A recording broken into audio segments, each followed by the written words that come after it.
Good afternoon all of students. आज की online कक्षा में स्वागत है सभी स्टूडेंट्स का।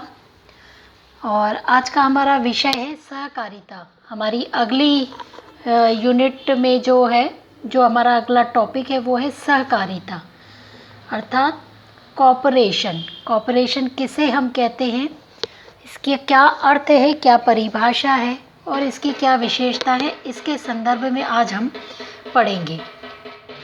सहकारिता का अर्थ होता है, कॉपरेशन का अर्थ है पारस्परिक सहयोग, अर्थात साथ साथ मिलकर काम करना या एक से अधिक लोगों द्वारा मिलकर कुछ ऐसा काम करना जिससे कि सबको लाभ हो। और सबको लाभ होना यही सहकारिता का मूल तत्व है।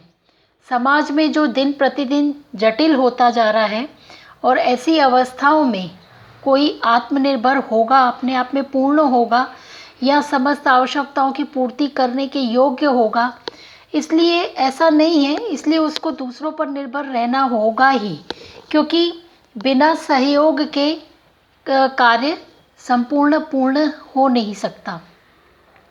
तो जो सहयोग है वो पूर्ण हाथों को आगे बढ़ाने के लिए दूसरों को उसी बाती सहयोगी हाथों को पकड़ने के लिए यही एक सहकारिता का मूल मंत्र है। और इसका जो आशय है वो यह है कि मिलजुल कर स्वेच्छा से कार्य करना।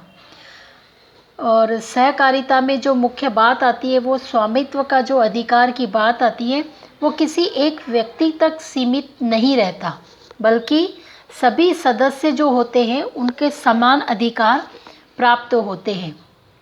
और ये जो सैद्धांतिक समिति है वो समानता पर ही आधारित होती है। इसमें जो व्यक्ति के जो आर्थिक उद्देश्यों को प्राप्त करने की अपनी इच्छा है, वह संगठित रहते हुए मिलजुल कर अपनी योग्यता और क्षमता के अनुसार सहयोग करके ही एकत्रित अपने उद्देश्यों को पूर्ण करने का प्रयास किया जाता है।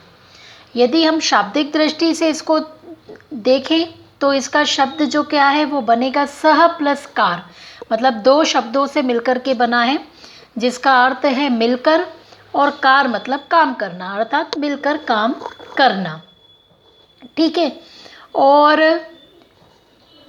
अर्थात हम इसको एक ही लाइन में परिभाषित करें तो क्या कहेंगे कि साथ साथ मिलकर जब किन्हीं भी कार्यों को करना है वही सहकारिता कहलाता है।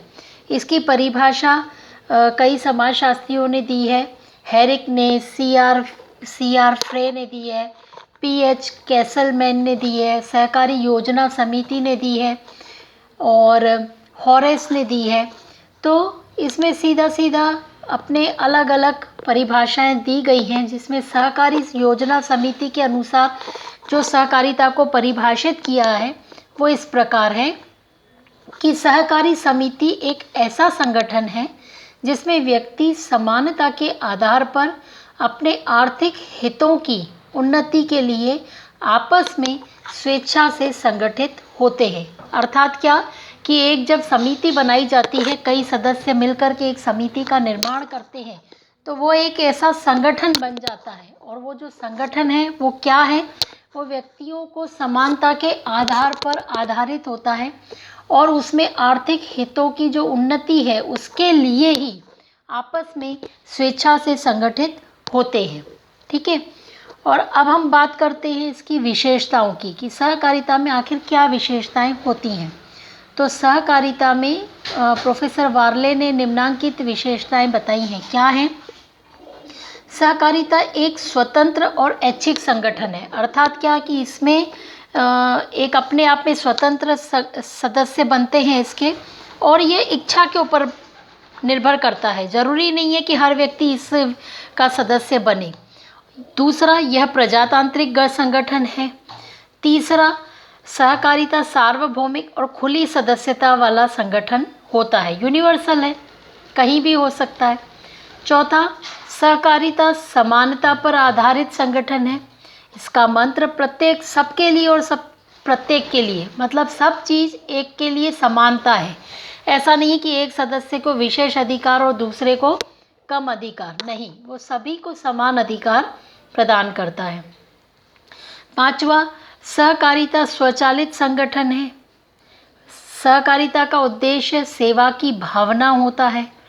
सहकारिता न्याय के सिद्धांत पर आधारित संगठन है। और जो अंतिम है वह एक प्रकार से इसको सामाजिक और आर्थिक आंदोलन भी कहा गया है।